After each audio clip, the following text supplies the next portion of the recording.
Quero convidar o nosso amigo, pastor Ademir, esse homem de Deus. Nós fizemos essa amizade já tem algumas décadas. Pode falar muito não, senão a gente revela a nossa idade. Mas outrora que nós tínhamos 15 anos. E nós queremos aqui honrá-lo também esta noite, onde eu quero que você estenda a tua mão para cá, uma das suas mãos, e nós vamos abençoá-lo. Eu sei que ele já está abençoado com a palavra do Senhor, mas eu creio que agora, quando nós abençoamos, nós somos abençoados. Quando você abençoa, a bênção também te alcança. E ele agora será a boca de Deus para a minha vida e para a tua vida. E eu tenho certeza que Deus já preparou um cardápio certo para nós. E esse cardápio, Deus tem um banquete reservado. Assim, Pai, de antemão, eu quero agradecer o Senhor pela vida do teu servo, porque o Senhor trouxe ele em paz, e o Senhor também vai levá-lo em paz. E eu quero, Pai, que não só o Senhor leve ele em paz quando ele voltar para a sua cidade, mas que ele leve um milagre, leve uma conquista, leve uma bênção, leve a resposta que ele assim está pedindo do Senhor. Assim, meu Deus, nós declaramos os céus abertos sobre a vida dele e sobre esse lugar, para tudo aquilo que o Senhor tem a usá-lo, Senhor, venha ser, sim, meu Deus, colocado aqui no altar do Senhor e o teu nome venha ser glorificado, em nome de Jesus.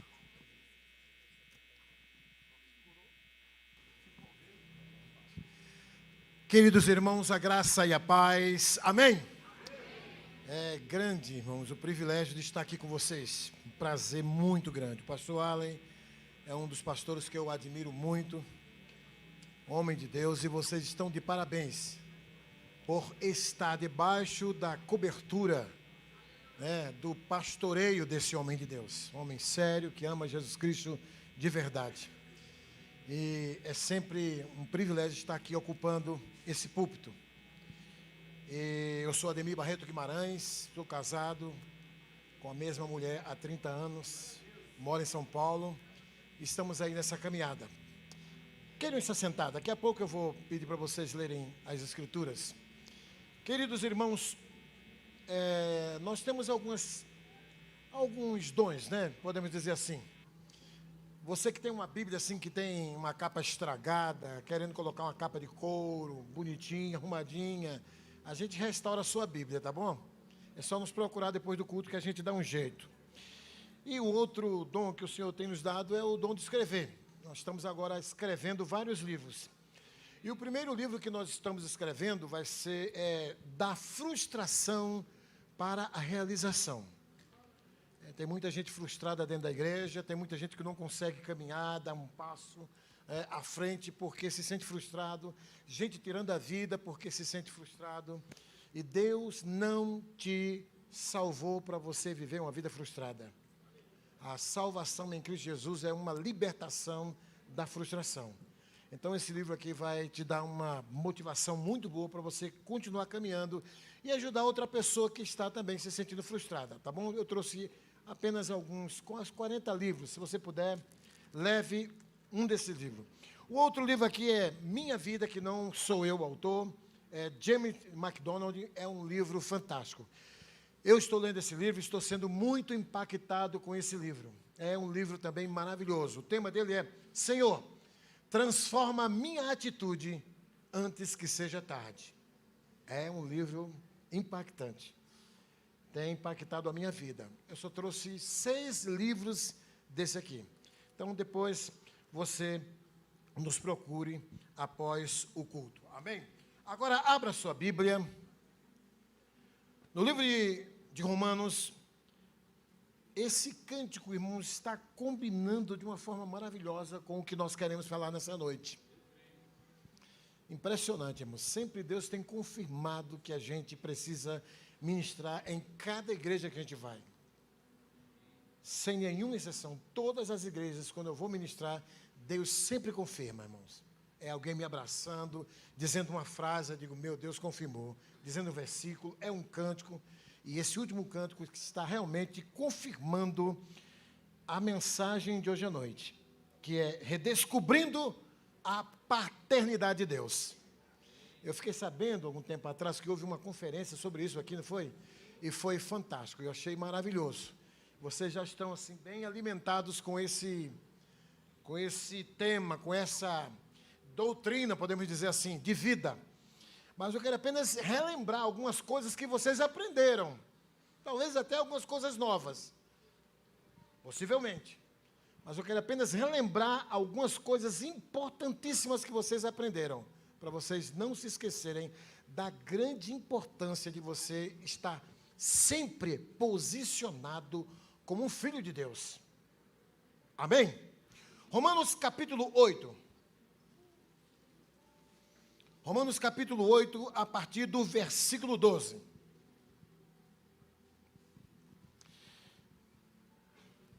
Segundo os teólogos, a doutrina da adoção, você não era filho, mas foi adotado através da pessoa de Jesus Cristo, adotado por Deus como um filho de Deus. É a mais gloriosa, excelência e consoladora doutrina de Deus. Romanos 8, versículos de 12 a 17. Diz assim a palavra de Deus: assim, pois, irmãos, somos devedores, não à carne, como se constrangidos a viver segundo a carne. Porque se viverdes segundo a carne, caminhais para a morte. Mas, se pelo Espírito mortificardes os feitos do corpo, certamente vivereis. Pois todos os que são guiados pelo Espírito de Deus são filhos de Deus. Porque não recebestes o espírito de escravidão para viverdes outra vez atemorizados, mas recebestes o espírito de adoção, baseados no qual clamamos: Abba, Pai. O próprio Espírito testifica com o nosso espírito que somos filhos de Deus. Ora, se somos filhos, somos também herdeiros. Herdeiros de Deus e co-herdeiros com Cristo. Se com Ele sofremos, também com Ele seremos glorificados. Amém?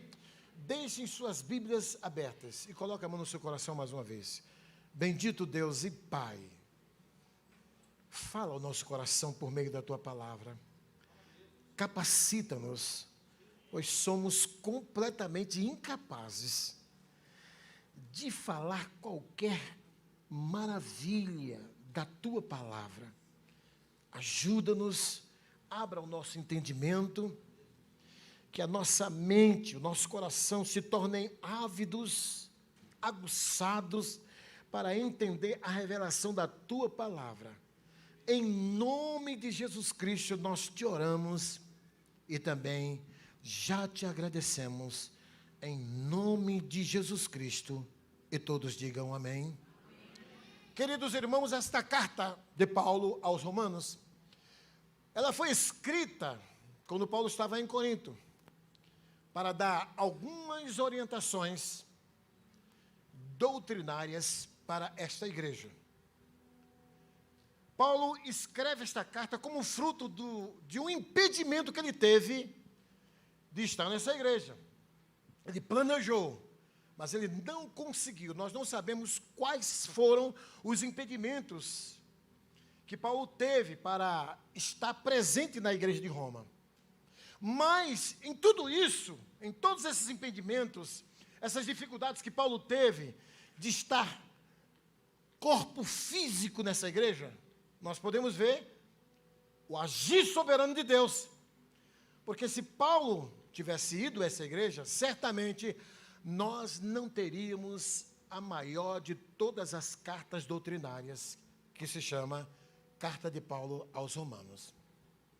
Ele queria fazer dessa igreja um apoio missionário, um ponto missionário, uma igreja muito forte, poderosa, financeiramente falando. Mas essa carta, ela é bem interessante, porque ela tem suas divisões. Dos capítulos de 1 a 11, você vai perceber que ele está falando sobre o aspecto doutrinário. Ele começa falando sobre a pecaminosidade da raça humana, os 3 primeiros capítulos. os capítulos 4 e 5 e 6, na realidade 4 e 5, ele fala sobre a questão da justificação pela fé.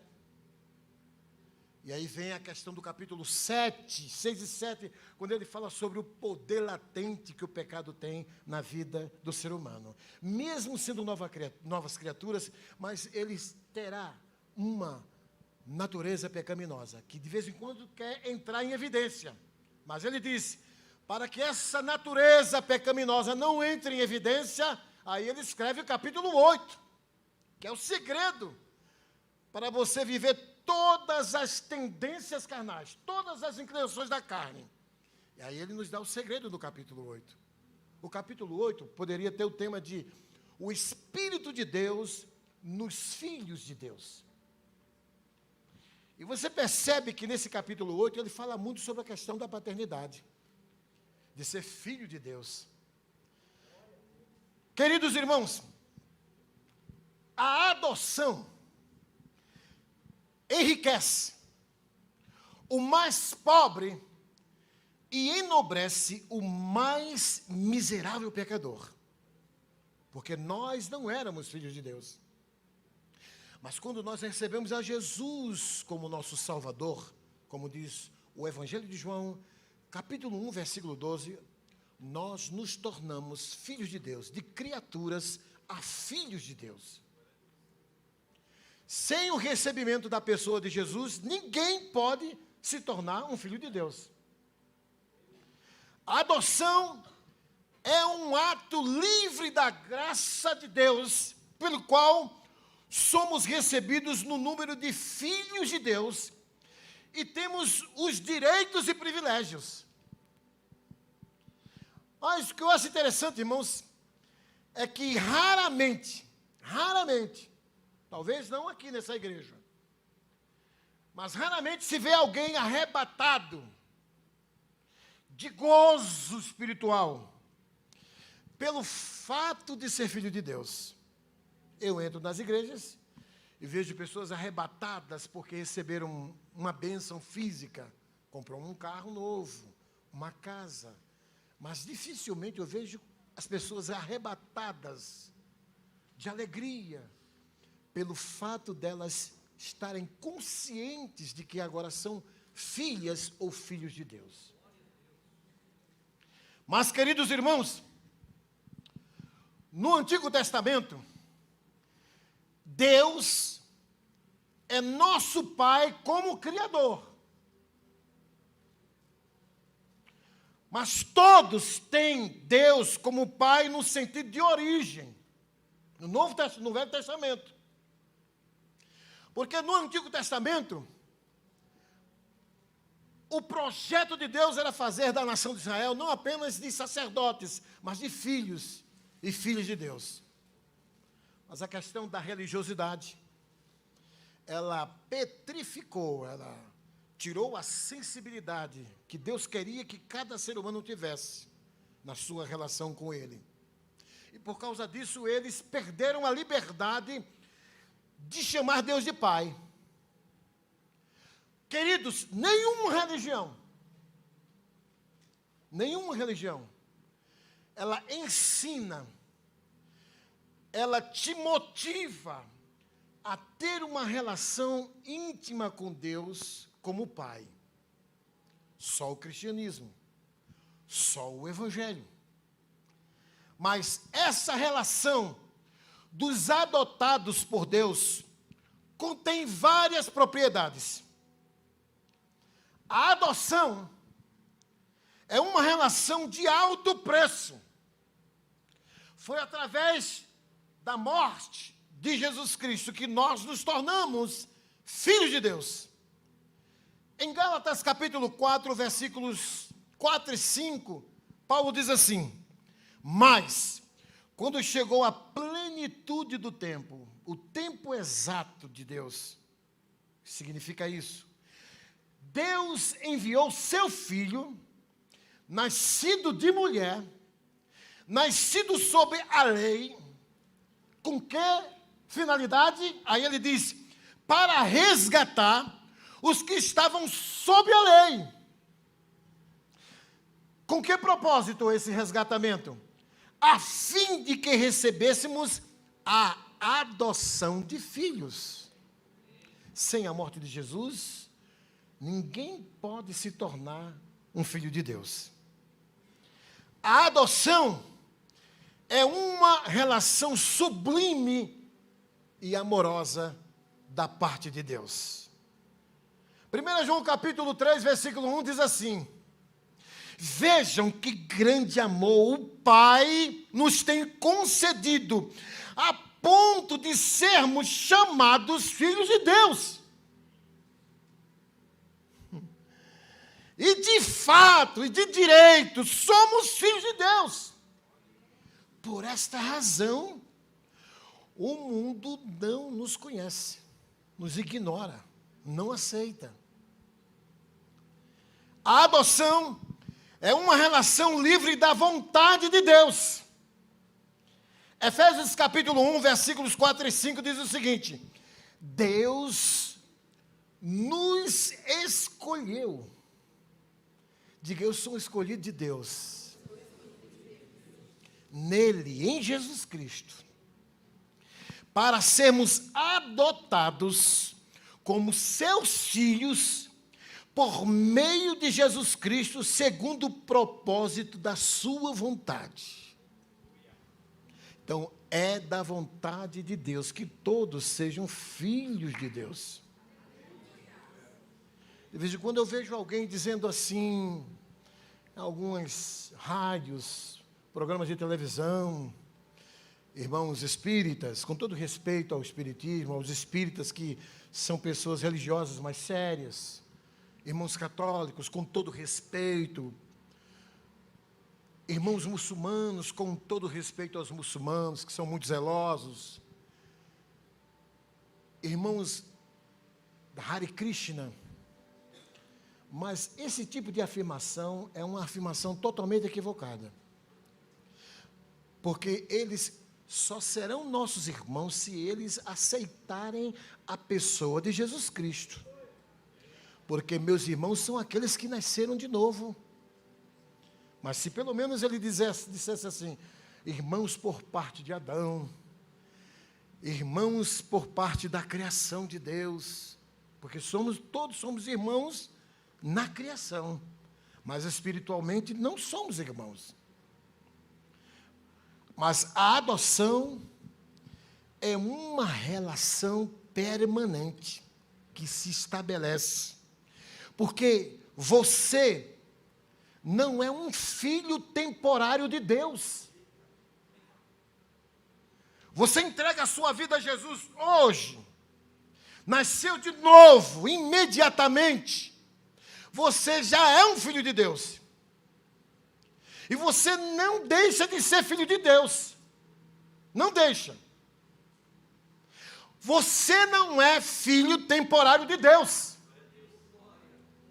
Porque existe uma doutrina aí, né? Você é filho de Deus, mas se você se desvia, você deixou de ser filho de Deus. Aqui é um outro aspecto que eu não quero discutir. Mas Deus não tem filhos temporários. Você é um filho eterno de Deus. Tanto é que Paulo, quando está orando, pedindo por fortalecimento para os irmãos da igreja de Éfeso, ele diz na sua oração: por esta razão, eu me ponho de joelhos diante do Pai. Olha o que ele diz. De quem toda a família nos céus, olha só, a eternidade da sua relação com Deus como Pai. Nos céus, e ele fala na terra.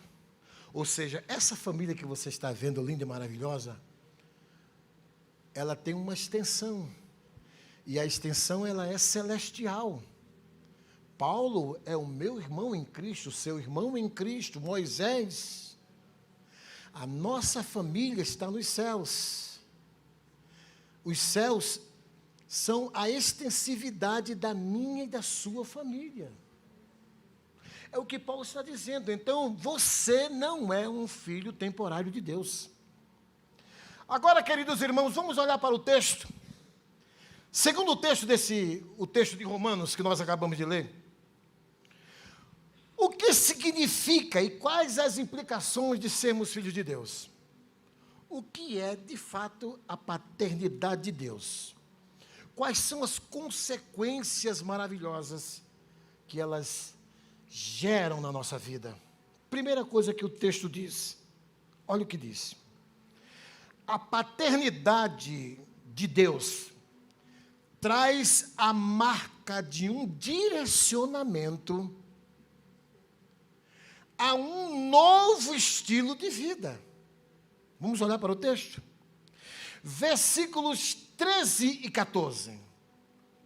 Paulo diz assim: porque se viverdes segundo a carne, caminhais para a morte. Mas se pelo Espírito, perceba a palavra, pelo Espírito, a ideia é que o Espírito nos capacita a vivermos uma vida livre do domínio do pecado. Se pelo Espírito mortificardes os feitos do corpo, certamente vivereis. E aí vem o versículo 14, que alguns acham equivocadamente que esse versículo está se referindo à direção que Deus nos dá para tomar uma decisão, não é? Mas esse versículo não se refere a isso. Existem muitos versículos que falam que o Espírito Santo nos orientam a tomar decisões. Em Atos você vai encontrar vários versículos, mas esse versículo não. Você pode até fazer uma aplicação. Olha o que diz o versículo 14. Pois todos os que são guiados pelo Espírito de Deus são filhos de Deus. Aqui é uma regra chamada hermenêutica, que já está falando sobre a questão do versículo anterior, das implicações. Porque a adoção aqui nesses versículos, irmãos, aparece como base de conduta. O que Paulo está dizendo é que os esforços sem a participação do Espírito Santo não produz santificação, não produz um novo estilo de vida. Quanto mais você se entrega ao Espírito, mais Ele te dará capacitação para você mortificar os feitos do corpo. Porque nós não conseguimos vencer o pecado, a força do pecado, pela nossa própria força. Porque alguns têm uma visão um pouco romântica desse versículo aqui. Eu creio que o Espírito Santo vai me direcionar, a visitar um hospital cheio de leprosos, e eu vou orar e todos vão ser curados. Ele pode fazer isso, é claro, o Espírito Santo pode fazer isso, e tem toda a liberdade de fazer isso. Mas esse versículo não se aplica a isso. Aqui a ideia é que o Espírito nos dá uma direção perturbadora. É uma espécie de perturbação que o Espírito Santo causa dentro de nós. É como se ele estivesse nos tirando da zona de conforto. Ele está mostrando quais são as coisas que nós precisamos deixar. A gente perde a paz quando a gente faz alguma coisa errada, e aí o Espírito Santo diz: olha, deixe de fazer isso. Mas, Senhor, eu não tenho estrutura para deixar de fazer isso agora. A ideia que Paulo está passando para esta igreja é essa. É aquilo que ele diz lá em Colossenses capítulo 3, versículo 5. Portanto, façam morrer tudo que pertence à natureza terrena: imoralidade sexual, impureza, paixões, maus desejos e a avareza, que é a idolatria. E aí Gálatas capítulo 5, versículo 24, ele também fala sobre isso. E os que são de Cristo Jesus crucificaram a carne com as suas paixões e os seus desejos. O texto aqui de Gálatas se refere à questão do Espírito Santo agindo na vida do crente, daquele que é filho de Deus, falando sobre os frutos do Espírito. Mas, amados irmãos, em segundo lugar, a paternidade de Deus nos torna mais ousados, intrépidos em nossa relação com Ele. Olha o versículo 15. Porque não recebestes o espírito de escravidão, para viverdes outra vez. Outra vez significa que eles viviam uma vida de temor, de medo, uma espécie de terrorismo espiritual. Porque essa carta ela foi escrita não apenas para gregos que vieram do mundo pagão, mas também para judeus que vieram da religiosidade judaica, da lei. Os judeus, eles tinham medo de chamar Deus de Pai. Nós somos pecadores e nós não podemos chamar Deus de Pai, porque isso é um sacrilégio. Isso é uma blasfêmia, chamar Deus de Pai. Tanto é que eles acusaram Jesus, pelo fato de Jesus ter chamado Deus de Pai. Como sendo tu filho de Maria, de seres humanos, chamar Deus de Pai era uma blasfêmia. Porque todas as orações que Jesus fez, ele sempre começava ou concluía a sua oração dizendo: Pai, eu te dou graças porque sempre me ouves. Pai nosso que estás nos céus, o vosso Pai celestial. Mas apenas uma oração que ele chama Deus, quando ele está lá no Calvário. Ele se sente abandonado por Deus por causa dos meus e seus pecados. E o que é que ele diz? Deus meu, por que me desamparaste? A única vez que ele chama Deus de Deus, na sua oração. Porque Paulo queria ensinar os discípulos essa questão da relação com Deus, essa questão da intimidade com Deus, de não ter Deus como um Deus distante, longe, mas um Deus que está pertinho de nós, que é Pai. Pai na hora da dor, Pai na hora da angústia, Pai na hora da vitória. Pai nosso! Versículo 15 continua dizendo o seguinte: porque não recebestes o espírito de escravidão, para viverdes outra vez. Os gregos estavam ainda debaixo dessa influência pagã, mesmo dentro da igreja. Por quê? Os gregos, eles sacrificavam crianças aos seus deuses para tentar apaziguar a ira dos deuses. As tragédias estão acontecendo. A fome está avassalando a nação. As enfermidades, as pandemias estão tomando conta da nação, dessa região, porque os deuses estão irados. Então vamos oferecer sacrifícios humanos. Existia uma espécie de influência religiosa e até mesmo maligna na mente desses irmãos aqui. Porque eles não tinham a liberdade de chamar Deus de Pai, mesmo dentro da igreja. Por isso que Paulo está dizendo aqui, irmãos, porque vocês não receberam o espírito de escravidão para viverdes outra vez. Está vendo? Outra vez. De novo, meu irmão, você está com medo de Deus. Você não tem que ter medo de Deus, meu irmão. Tem gente que traz o dízimo com medo de ser fulminado por Deus. Eu tenho que trazer o dízimo porque senão o devorador vai acabar comigo. Deus vai liberar o devorador. Não. Você traz o seu dízimo porque você ama a Deus. Você ama o seu Pai. Por obediência. E aí Paulo diz: vocês não receberam o espírito de escravidão para vocês viverem outra vez atemorizados. E aí a conclusão maravilhosa que ele diz nesse versículo: mas recebestes o Espírito de adoção. O Espírito de adoção, baseados no qual clamamos Abba Pai. Ou seja, vocês foram adotados por Deus, em Cristo Jesus.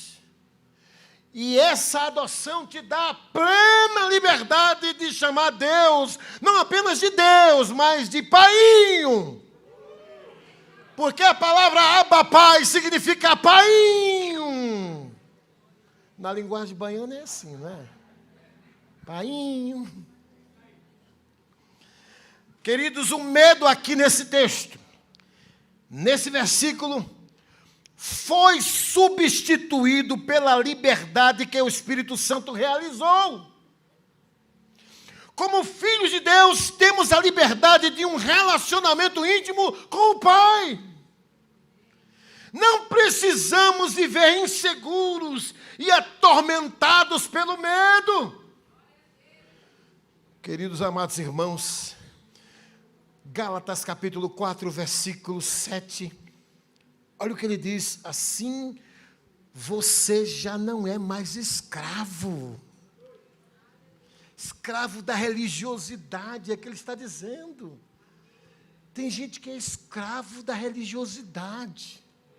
Eu conheço gente, irmãos, que entrou, foi pregar na igreja, e pastor entrou no púlpito, e só porque ele não dobrou o joelho no púlpito para pregar, ele ficou com um complexo de culpa. Ficou com medo de Deus. Religiosidade. É o que Paulo está condenando aqui, criticando aqui, combatendo aqui nesse texto. E o versículo 1 do capítulo 5, ele diz assim: para a liberdade foi que Cristo nos libertou. Queridos irmãos, nós como filhos de Deus, nós precisamos ser mais ousados. Ser mais ousados nos nossos projetos, nos nossos planos. D.L. Moody disse algo muito interessante: se Deus é o vosso sócio, fazei grandes planos. Precisamos ser mais ousados. Salomão diz lá em Provérbios 28, ele diz o seguinte: fogem os ímpios sem que ninguém os persiga.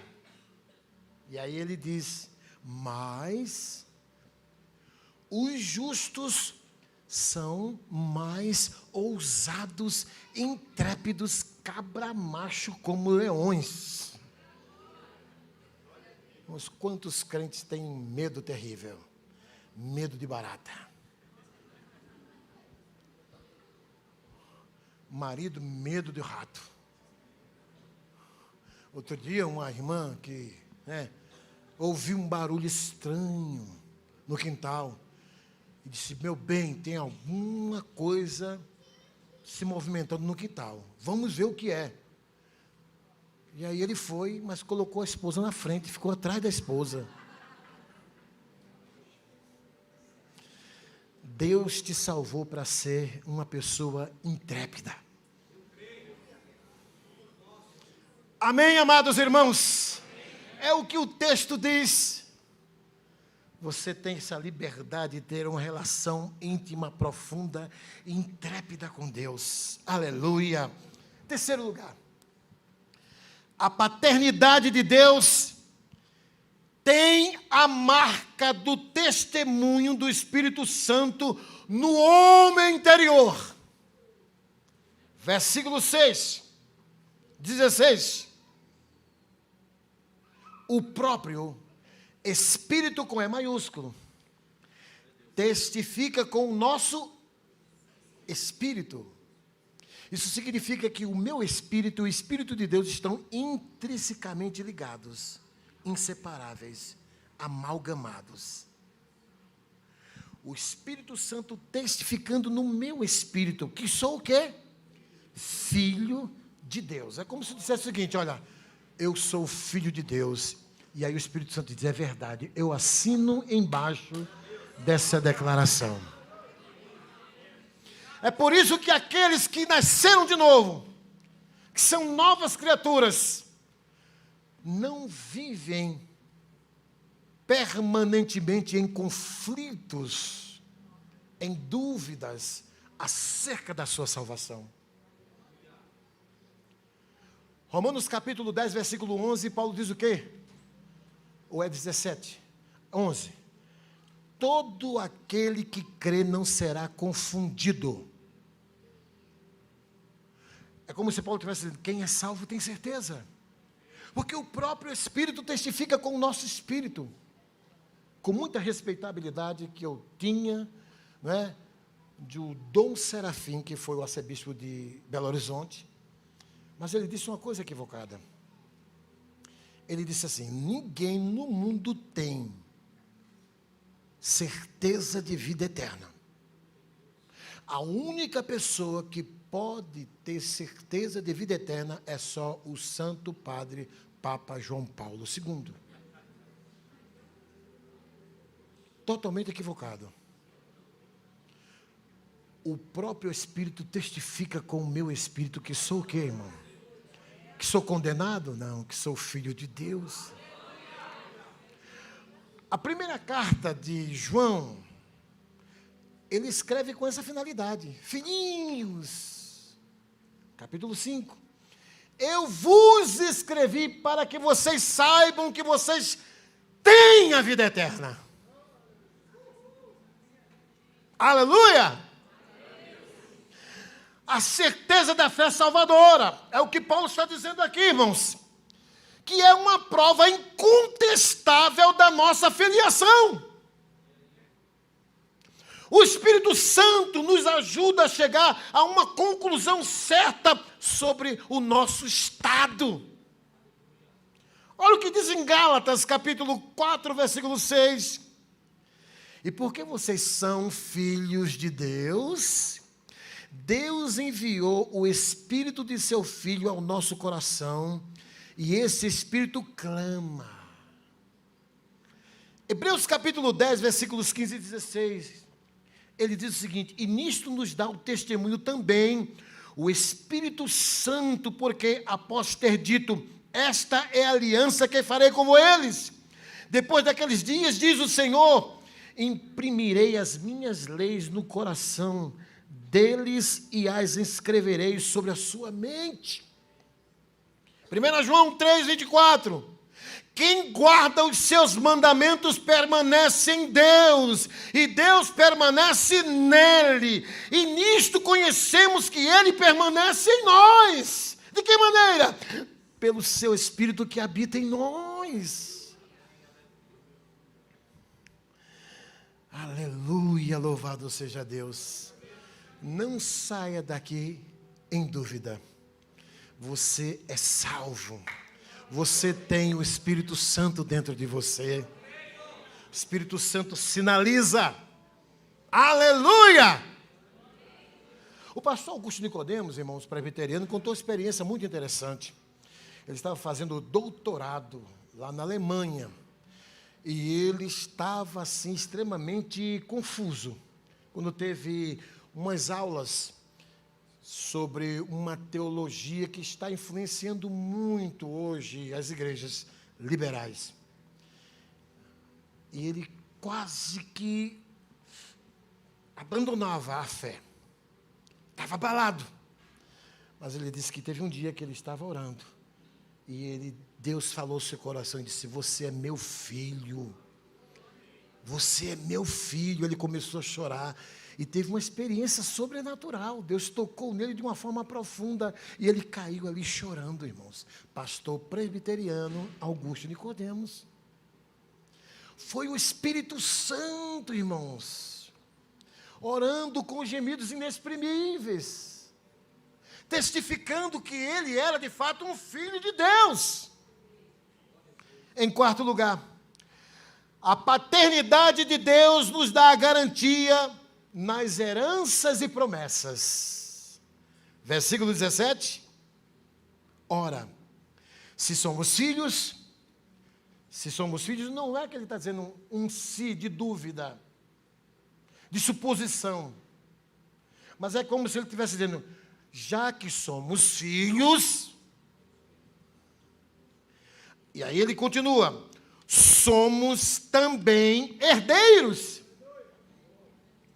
Herdeiros de Deus e co-herdeiros com Cristo.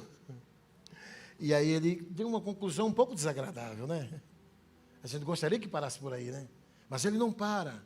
Se com ele sofremos, também com ele seremos glorificados. Em Gálatas capítulo 4, versículo 7, Paulo diz assim, assim que já não és mais servo, mas filho. E se és filho, és também herdeiros de Deus, por mais gloriosa herança é o próprio Deus. É o que Davi diz no Salmo 16, quando ele diz assim, digo ao Senhor, tu és o meu Senhor, outro bem não possuo, senão a ti somente. O Senhor é a porção da minha herança e o meu cálice, ou seja, o próprio Deus é a minha herança. Eu tenho uma fonte de todas as bênçãos. Louvado seja o nome do Senhor Jesus. Queridos irmãos, você é um herdeiro de Deus. Herdeiro de todas as promessas de Deus. Nenhuma das promessas de Deus são infalíveis. Paulo diz aos Coríntios, você vai encontrar em todas as promessas de Deus o sim. Quando você ora de acordo com a palavra, você já está orando a resposta, com a resposta. Ele diz sim em todas as suas promessas. Você é um herdeiro de todas as promessas. Amém? Em quinto lugar, a paternidade de Deus nos mostra o modelo espiritual a ser vivido ou desenvolvido. Vamos olhar para o versículo 17, quando ele diz assim, se com ele sofremos, também com ele seremos glorificados. Nós também herdamos de Cristo os seus sofrimentos. Quando você é perseguido injustamente, você está herdando. Você é perseguido porque você nunca vai ser bem-sucedido aqui no mundo, no sentido de ser receptivo. Você nunca vai atingir a popularidade. Você sempre vai ser criticado, rejeitado. Ainda que seja numa menor proporção, mas todos nós também somos herdeiros do sofrimento de Cristo. Paulo diz que todo aquele que quer viver piedosamente em Cristo padecerão. Jesus disse, bem-aventurados os perseguidos por causa da justiça. Então, o Filho de Deus também sofre perseguição. E quando ele está sendo perseguido, ele está também se identificando com Cristo Jesus. Vamos olhar o versículo 29, quando ele diz assim, portanto, aos que de antemão conheceu, também os predestinou para serem conformes à imagem de seu Filho, a fim de que ele seja o primogênito entre muitos irmãos, ou seja, meu irmão, minha irmã, ele está querendo dizer que a paternidade de Deus nos mostra o modelo de espiritualidade, o padrão de vida espiritual que a gente precisa desenvolver, viver, e o padrão é Jesus. Jesus é o modelo de espiritualidade. Jesus é o meu alvo. Eu preciso me parecer com Cristo, já que eu sou filho de Deus, Jesus é o meu irmão mais velho, eu preciso ser parecido com Jesus. As pessoas precisam ver isso em nós. Poxa, como a Ademir se parece com Jesus. Essa atitude da irmã me lembra a pessoa de Jesus, quando ele estava sendo perseguido, a irmã agiu da mesma forma, como ela me lembra o comportamento de Jesus. Porque Jesus é o nosso padrão. Você foi salvo para ser semelhante a Jesus, para ser iguaizinhos a Jesus. Ele é o padrão. Eu não sou o padrão, mas você tem que seguir o padrão que é Jesus Cristo. É como diz Paulo lá em Efésios capítulo 5, versículo 1, que nós devemos ser o quê? Imitadores de Deus como filhos amados. amorosos, perdoadores.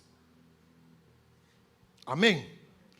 O verdadeiro Filho de Deus está no processo de transformação, com o propósito de ser semelhantes a Jesus. Nesses versos podemos ver que esse processo é doloroso. Como filhos de Deus, devemos estar dispostos a segui-lo até as últimas consequências. Por isso que ele diz aí nos versículos de 31 a 39, nada nos separará do amor de Deus em Cristo Jesus, tribulação, angústia. Quem tentará acusação contra os filhos de Deus, os escolhidos de Deus? Amados irmãos, em sexto e último lugar, a paternidade de Deus nos torna um veículo experiencial e redentivo da criação. Olha que impressionante. Versículos de 18 a 23. Vamos ler para vocês terem uma ideia. Diz assim no versículo 18: porque para mim tenho por certo que os sofrimentos do tempo presente não podem ser comparados com a glória a ser revelada em nós. 19. A ardente expectativa da criação aguarda a revelação dos filhos de Deus. A criação está na expectativa da manifestação da glória de Deus nos filhos de Deus. Quem sabe é avivamento. E aí ele continua dizendo: pois a criação está sujeita à vaidade, não voluntariamente, mas por causa daquele que a sujeitou. Adão entregou de mãos beijadas a Satanás. E a criação até hoje geme, sofre por causa da pecaminosidade humana. E aí ele continua dizendo: na esperança de que a própria criação será redimida do cativeiro da corrupção, para a liberdade da glória dos filhos de Deus. 22. Porque sabemos que toda a criação, a um só tempo, geme e suporta angústias até agora. E não somente ele, mas também nós, que temos as primícias do Espírito. Ele está falando para uma igreja que foi fruto do avivamento do capítulo 2 de Atos dos Apóstolos. Essa igreja surgiu através do avivamento, do derramamento do Espírito Santo em Atos dos Apóstolos, capítulo 2. E aí se refere a essa questão das primícias, das experiências que vocês tiveram quando o Espírito Santo veio. Vocês foram os primeiros a experimentar. E aí ele continua dizendo, irmãos: primícias do Espírito, igualmente gememos em nosso íntimo, aguardando a adoção de filhos, a redenção do nosso corpo. Queridos irmãos, embora já tenhamos muito do céu dentro de nós, porque essas experiências de dons espirituais, gozo que a gente sente, é um pequeno céu que foi liberado para nós. É o que diz em Efésios capítulo 1, quando Paulo fala sobre o antegozo, ele se refere no grego a rabon, que significa o antegozo das coisas que virão, da plena alegria que vocês terão quando chegar nos céus. Vocês passam como filhos de Deus a experimentar aqui e agora um pouco, uma porcentagem dessa alegria. Imagine a grande alegria que nós teremos quando chegarmos nos céus. Paulo está dizendo, quando você se torna filho, você experimenta uma porcentagem dessa alegria gloriosa aqui na terra. Primícias do Espírito também tem esse significado. O Espírito havia sido enviado para assistir à pregação do Evangelho. E eles estavam entre os primeiros que haviam participado dessas influências maravilhosas. Alguns No entanto, entenderam que a palavra significa promessa, ou fervor, ou antecipação das alegrias que virão. Essa ideia foi exagerada, irmãos, ou anexada à palavra, porque as primícias da colheita eram uma promessa de colheita, de redenção, de avivamento. O homem foi criado, irmãos, como gerente da criação, mas ele entregou-a ao inimigo das nossas almas. Mas Paulo está dizendo, mas a visitação da glória de Deus, trazendo para os nossos dias o grande e poderoso avivamento, a visitação da glória de Deus sobre os filhos de Deus, vai trazer uma espécie de redenção para a natureza. Olha que impressionante, irmãos, o poder de influência, o poder contagiador que a igreja tem de influenciar até a natureza, de redimir até a natureza. Irmãos, nós é que amamos verdadeiramente a natureza. Com todo respeito e boas motivações que o Greenpeace tem,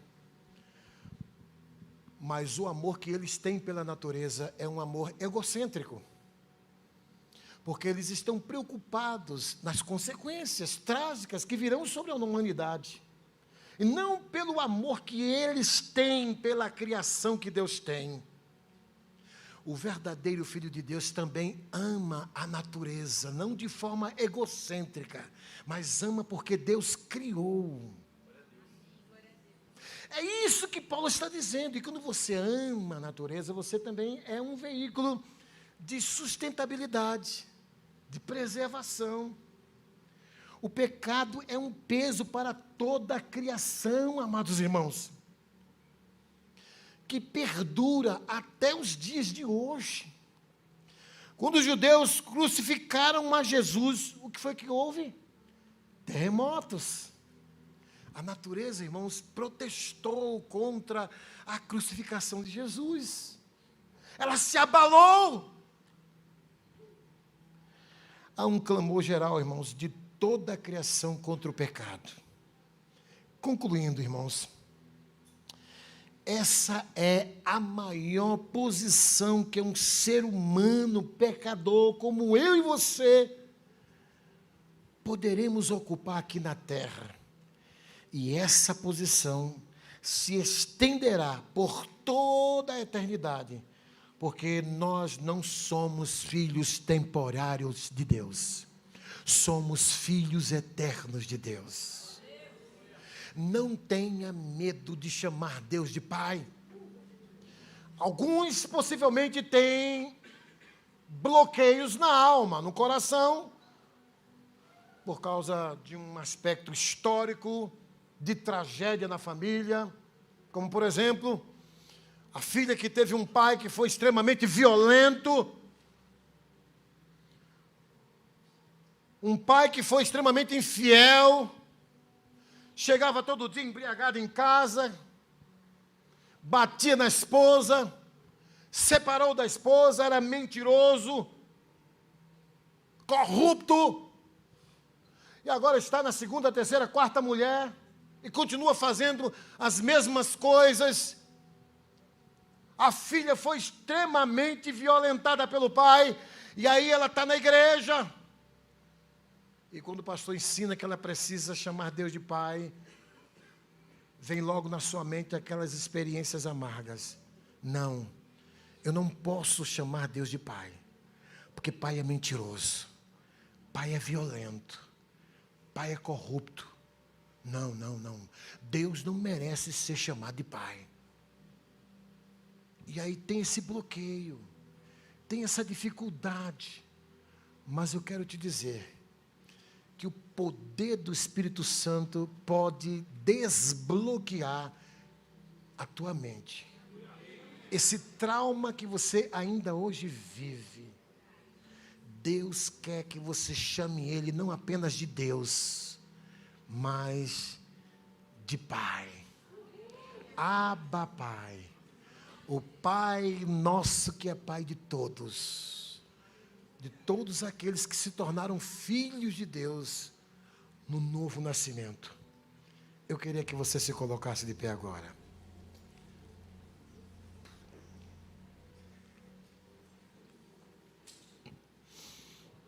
Talvez haja alguém aqui nessa noite que tenha esse trauma. Pode até cantar aquele cântico, viu? Como sugestão. Cântico maravilhoso do Fernandinho.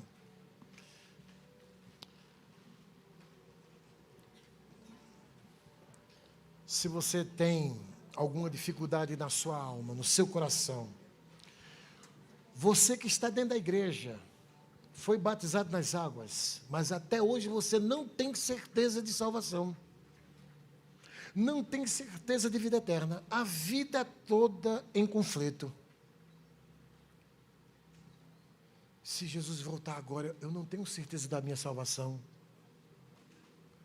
Conversando com uma pessoa de uma denominação conhecidíssima no nosso Brasil, ele disse: eu estou lutando para ter essa certeza, mas eu não tenho certeza.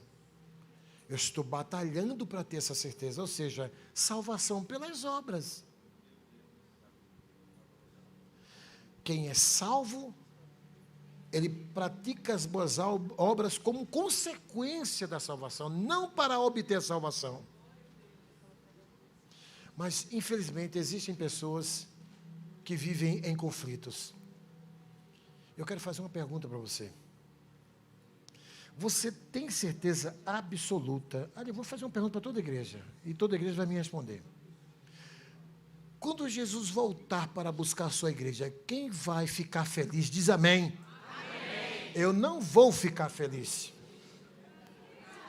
Eu vou subir feliz. Vamos aplaudir o Senhor, amém?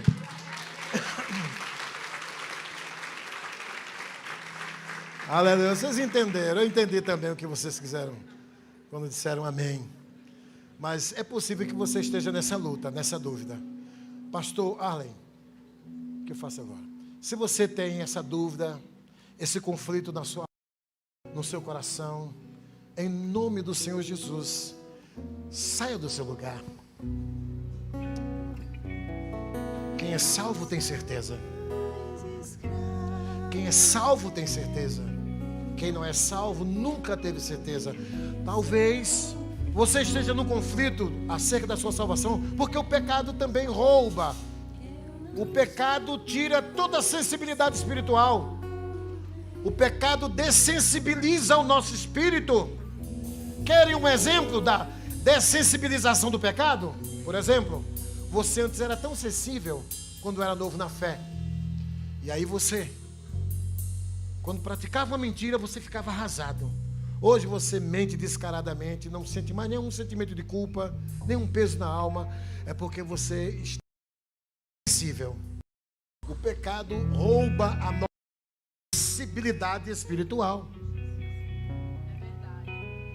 É possível que você esteja nesse conflito por causa do pecado. E é possível que você esteja no conflito porque você não nasceu de novo. Mas em nome de Jesus, saia do seu lugar. Em nome de Jesus. Aleluia. Aleluia. Pode cantar? Antes de Aleluia. nascer, Vamos todos cantar esse canto. Fui chamado. Meu Deus, em nome de Jesus Cristo. Aqui estão vidas De preciosas. novo nasci. Em nome de Jesus, Pai. Em sua família. Como é libertador, Senhor, O seu te chamar de Pai. Meu Deus. Aleluia. Sou mais escravo. Nós não somos mais escravos do complexo de culpa, complexos de inferioridade.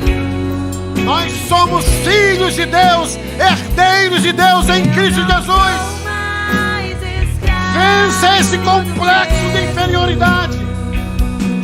Você é filho de Deus.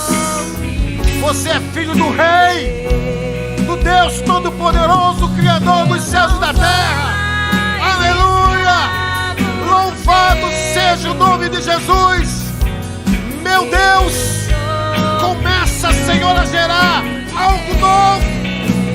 algo libertador. Quebra todas as cadeias, em nome de Jesus. Todo espírito de religiosidade que nos prendia. Oh Senhor, Tu és maravilhoso. Aleluia. Grande é o Senhor, Deus maravilhoso, Deus poderoso. Nós Te louvamos, Senhor, por esse momento tão precioso. Em nome de Jesus, nós Te agradecemos, ó Deus. Em nome de Jesus. Amém. Queridos, não tenha esse complexo de inferioridade. Você é importantíssimo para Deus. Você é filho de Deus. Amém. Vamos aplaudir o Senhor. A palavra do pastor. Segure aqui. Podem se assentar em nome de Quem Jesus. está aqui na frente, por favor. Só um pouquinho. Eu quero perguntar se alguém que está aqui na frente está entregando a sua vida para Jesus. Ou alguém que está se reconciliando com o Senhor hoje. Alguém esta noite que está entregando ou reconciliando com o Senhor. Todos já estão firmes. Porque essa identidade de filho é que Deus quer restaurar sobre a sua vida. Muitas vezes a dúvida, a incerteza bate. E a gente precisa proclamar isso com os nossos lábios. Por isso que essa certeza vem. O mundo diz, você não presta. O mundo diz, você não é filho. Você é filho da injustiça. E Deus vem e declara, você é meu filho. Você é minha filha. Eu não estou vendo o teu erro. Você não é salvo por causa do seu alcance pessoal. Porque a sua justiça própria é como trapo de imundície. Mas quando você olha para Cristo, você vê que nós não éramos merecedores. Mas a sua graça nos alcançou. É a sua graça que nos alcançou. Por isso, eu e você precisamos confirmar isso. E se tem uma das coisas que o pastor está falando aqui, irmãos, é muito forte para nós. Quando você vai numa igreja ministrar, hoje, por incrível que pareça, a metade de uma igreja evangélica não tem certeza da sua salvação. Não tem certeza que ele é filho de Deus. Porque as pessoas têm a certeza que vai acontecer um milagre, mas não tem a certeza que vai morar no céu. E você precisa ter a certeza que você vai morar no céu. Você é filho de Deus. Agora isso, tem hora que a gente tem que romper os paradigmas humanos, para a gente declarar, acenda a luz por favor, para a gente declarar e dizer, Senhor, eu tenho essa certeza. E se eu não tenho, eu não tinha até ontem, eu vou afirmar hoje, eu sou filho de Deus. E se você não tinha e você estava em dúvida, eu peço você, sai do seu lugar e vem aqui à frente, que nós queremos orar por você. Eu quero orar por você, eu quero orar pela sua vida, eu quero orar. Não tenha medo, não tenha medo que alguém vai olhar para você. Um dia, eu saí do meu lugar para afirmar a minha decisão em Cristo. Assim como você, eu falei, primeiro, eu tenho que passar por um processo de libertação. Primeiro eu tenho que mudar isso. Primeiro eu tenho que mudar aquilo. Primeiro eu tenho que vencer isso. Eu tenho que vencer aquilo. Eu disse, vem cá, quando você vencer tudo isso, você não precisa mais de mim. Se você for vencer tudo para vir para mim, para que você vai precisar de mim? Você precisa de mim, porque é comigo que você vai se tornar mais que vencedor. É comigo, não é você só. Você só, se você pudesse vencer, nem aqui você estava, Arley. Uau, agora eu entendi o que é ser filho.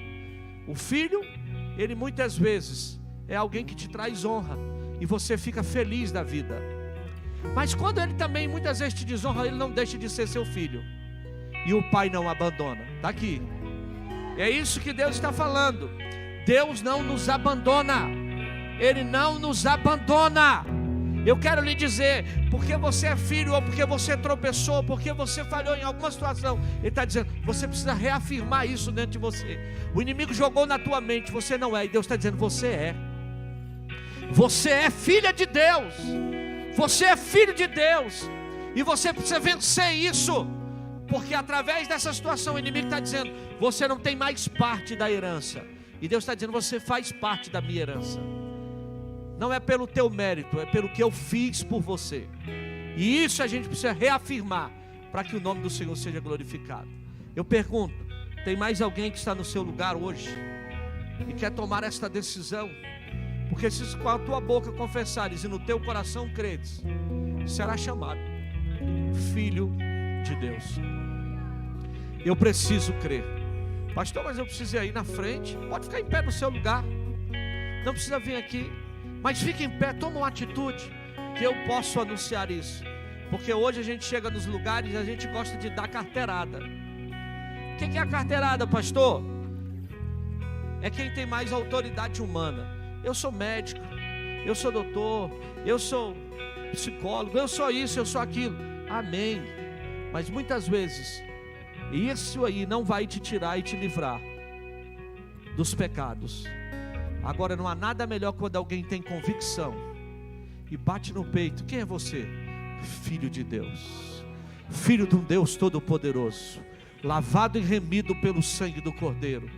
Alguém que você está vendo hoje que o Senhor entrou na minha vida, mudou a minha história. Eu sei, irmão, que é maravilhoso a gente ter um diploma, é maravilhoso a gente adquirir posições, mas não há nada melhor quando você tem convicção do chamado de Deus para a tua vida, do que você é filho de Deus. Filho de Deus. Pode cantar mais uma vez um pedacinho. Ainda há pessoas que vão se levantar do seu lugar e vão sair do seu lugar e vão vir aqui à frente para reafirmar isso em você. Por isso que eu estou insistindo aqui. Há pessoas que estão aqui que precisam reafirmar e dizer: eu não sou mais escravo do medo. Isso não vai me escravizar mais, isso não vai me impedir mais, isso não vai me tirar mais da posição que eu era de filho de Deus. Declare, declare, declare. Eu não sou mais escravo do medo. Eu sou filho de Deus. Eu não sou mais escravo do medo. Eu sou filho de Deus. Eu declaro hoje, todo sentimento de morte, todo sentimento de orfandade, seja tirado da nossa vida hoje. Seja tirado esse sentimento de fracasso, de derrota. E eu declaro que você hoje possa ver que o Pai te chama pelo teu nome. Você menina, você menino, você homem, você mulher, Deus pode colocar hoje você, o nome seu no livro da vida, para declarar que você tem um Pai. Você não é órfão, você tem alguém que cuida de você e te abençoa todos os dias da sua vida. Pai, nós abençoamos os nossos irmãos, são os nossos irmãos, Senhor, que estão saindo da linha de escravidão, do pensamento de escravidão, que fizeram aquilo e agora estão sofrendo por causa disso, para entender, Pai, que o Senhor nos tira toda escravidão, todo aprisionamento na alma, todo sentimento de derrota, e o Senhor nos abençoa nesta noite, em nome de Jesus. Nós abençoamos esses irmãos aqui na frente, Senhor, e declaramos firme os passos deles, firme os passos delas, Senhor, para que quando elas caminharem, elas possam entender: nenhuma condenação a mais para aqueles que estão em Cristo Jesus, que não andam mais segundo a carne, mas segundo o Teu Espírito. Pai, nós queremos andar segundo o Teu Espírito. Guia-nos segundo o Teu Espírito. Guia a Tua igreja, Pai. Guia cada um dos meus irmãos aqui. Senhor, se tem algum caminho mau que esta semana foi preparada para cada um de nós, eu declaro falência nesta hora. O Senhor quebra o laço do passarinheiro. O Senhor desfaz toda seta maligna. O Senhor desfaz toda situação para aqueles que são filhos, queriam ser, meu Deus, muitas vezes, meu Deus, laçados esta semana. Mas eu quebro, Pai, e declaro na autoridade que é no nome de Jesus, o laço do passarinheiro já está desfeito. A peste perniciosa que iria vir está quebrada em nome de Jesus. Nós declaramos, Pai, que o Senhor é quem firma os nossos passos, o Senhor é quem nos guarda.